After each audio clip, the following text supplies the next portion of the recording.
आज शारजा के रेगिस्तान में सिक्सेस की बारिश हुई, 33 छक्के लगे, कुल मिलाकर 416 रन और राजस्थान रॉयल्स के लिए आईपीएल 2020 के पहले ही मुकाबले में एक बहुत बड़ी जीत। Welcome to T20 time out on ESPN cricket info.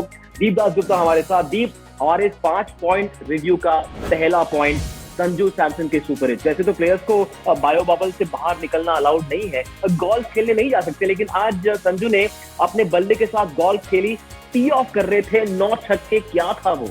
खैर खुद प्लेयर्स नहीं जा सकते, लेकिन बॉल तो भेज ही सकते हैं, जैसा आज संजू ने किया। कुछ बॉल तो बबल के बाहर ही गए होंगे। देखिए, उनके पास वो काबिलियत है, हम सब जानते हैं, और आज दोबारा उन्होंने याद दिलाया कि कितनी काबिलियत वो रखते हैं। जो खास बात थी, और खासकर इस पारी की, वो है उनकी 6 हिटिंग एबिलिटी।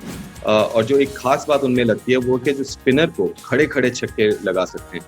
काफ़ी बैट्समैन जो है वो स्टेप आउट करते हैं, बहुत अच्छा खेलते हैं स्टेप आउट करके, लेकिन बहुत कम ऐसे बल्लेबाज है जिनके पास वो पावर हिटिंग की काबिलियत है, वो 6 हिटिंग की काबिलियत है कि स्पिनर को खड़े खड़े छक्के लगा सकें, और इनके पास वो ज़रूर है। हालांकि ग्राउंड छोटा आप कह सकते हैं कि जो सामने वाला खासकर एंड छोटा, लेकिन जो छक्के उन्हें लगाएं वो किसी भी ग्राउंड पे छक्के।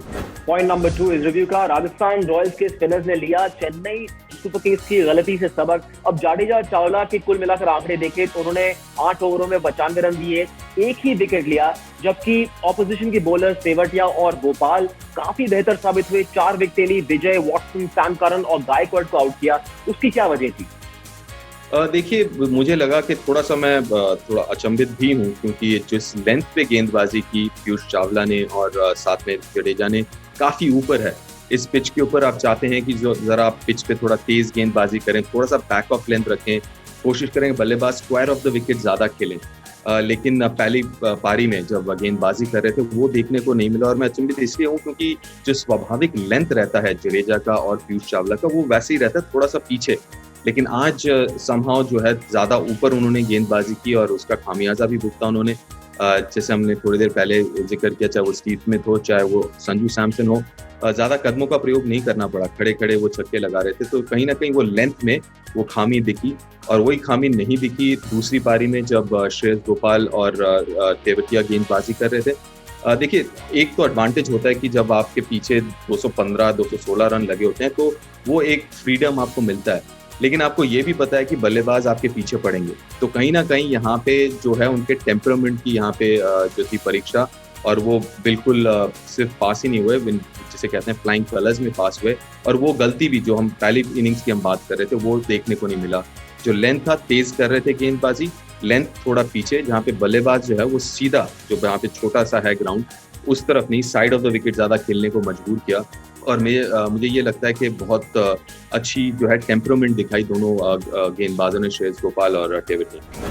पॉइंट नंबर 3, सिंपल सा सवाल, क्या धोनी को खली छठे बॉलर की कमी? ब्रावो आज भी नहीं खेले। चेन्नई के premier fast bowler Lungi Ngidi की इकोनॉमी 14 की, चावला ने 55 रन दिए। बहुत बुरा बॉलिंग दे रहा सीएसके के लिए, लेकिन धोनी ने सिर्फ 5 गेंदबाजों का इस्तेमाल किया।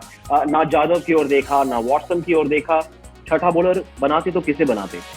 देखिए, केदार शायद करेंगे आगे चल के, और मैं थोड़ा सा, मुझे ऐसा लगा कि आज शायद उनसे करवा सकते थे जब लगभग सभी स्पिनर्स को मार पड़ रही थी। लेकिन मुझे ऐसा भी लगता है कि अगर उनकी बल्लेबाजी की क्रम की तरफ नजर रखें तो ठीक है, पहले मैच में मैं समझ सकता हूँ कि सुरेश रैना नहीं है, तो आप थोड़ा सा दिमाग में आपका रहता है कि चलिए बल्लेबाजी को थोड़ा सा और पुख्ता करते हैं, पहला मैच है। लेकिन दूसरे मैच में भी उसी रणनीति के साथ उतरे तो थोड़ा सा मैं सरप्राइज था, क्योंकि अगर आप देखें बल्लेबाजी की बात करें तो दीपक चहर जो हैं वो 10 नंबर पे उतरते हैं बल्लेबाजी करने इस बैटिंग लाइनअप में और इस प्लेइंग 11 में, और वो अच्छी खासी बल्लेबाजी कर लेते हैं। पीयूष चावला बल्लेबाजी कर सकते हैं, वो 9 नंबर पे उतरेंगे। तो कहीं ना कहीं मुझे लगता है शायद एक बल्लेबाज की जगह एक गेंदबाज भी खिला सकते हैं अतिरिक्त, और उनके पास ऐसे गेंदबाज हैं, शार्दुल ठाकुर जैसे गेंदबाज, जो कि बल्लेबाजी कर सकते हैं, वो भी ठीक ठाक बल्लेबाजी कर सकते हैं। तो कहीं ना कहीं वो शायद एक इंश्योरेंस पॉलिसी, खासकर इन पिचेस के ऊपर जहाँ पे हाई स्कोरिंग मैचेस हैं, वहाँ पे ज्यादा आपको जरूरत होती है गेंदबाजों की। तो थोड़ा सा मैं सरप्राइज था, और शायद आगे चल के देखेंगे या तो केदार यादव से कुछ गेंदबाजी हो सके तो शेन वॉटसन से भी एक आधा ओवर करवा सकते हैं, आगे चल के शायद देखने को मिले। पॉइंट नंबर 4, आर्चर का आक्रमण।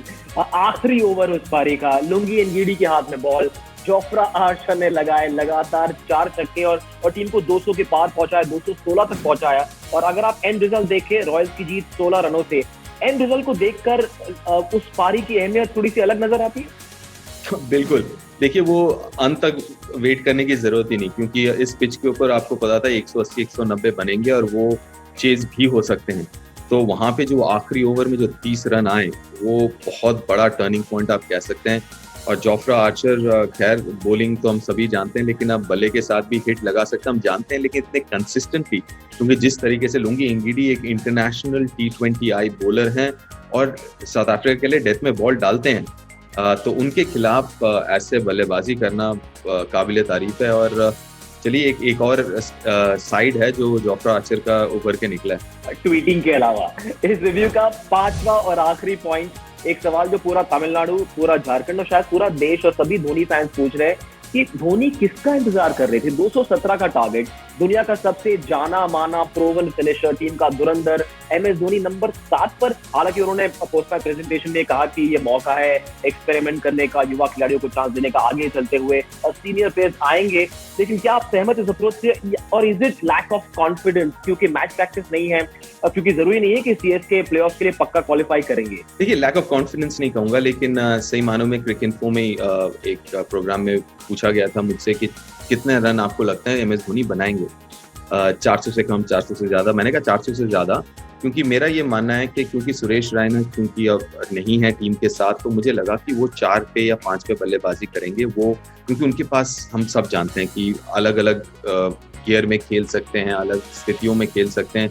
तो मुझे ऐसा लग रहा था शुरुआत से कि वो 4-5 में खेलेंगे और इनिंग्स को जो है वो पकड़ के रखेंगे, वो मेन जो है कॉग इन द व्हील जिसे कहते हैं वो होंगे।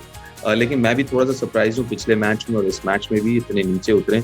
उम्मीद यही करूंगा कि आगे चल के जो है ये एक्सपेरिमेंटेशन जो है एक तरफ से चलिए ठीक है मान लेते हैं, लेकिन उम्मीद यह है कि आगे चल के वो उनको 4 या 5 में बल्लेबाजी करते हुए दिखेंगे। हालांकि आखिरी ओवर में वो चिंगारियां दिखाई उन बड़े छक्कों को लगाकर, थोड़ा सा विंटेज धोनी का कमाल देखने को मिला। लेकिन for now thank you so much Deep. Royals के बल्लेबाजों के लिए एक जबरदस्त शुरुआत T20 टाइम आउट के साथ। हम भी रिव्यूज और प्रीव्यूज का तूफानी मोमेंटम जारी रखेंगे सिर्फ ESPN क्रिकेइन्फो पर। फिलहाल इतना ही।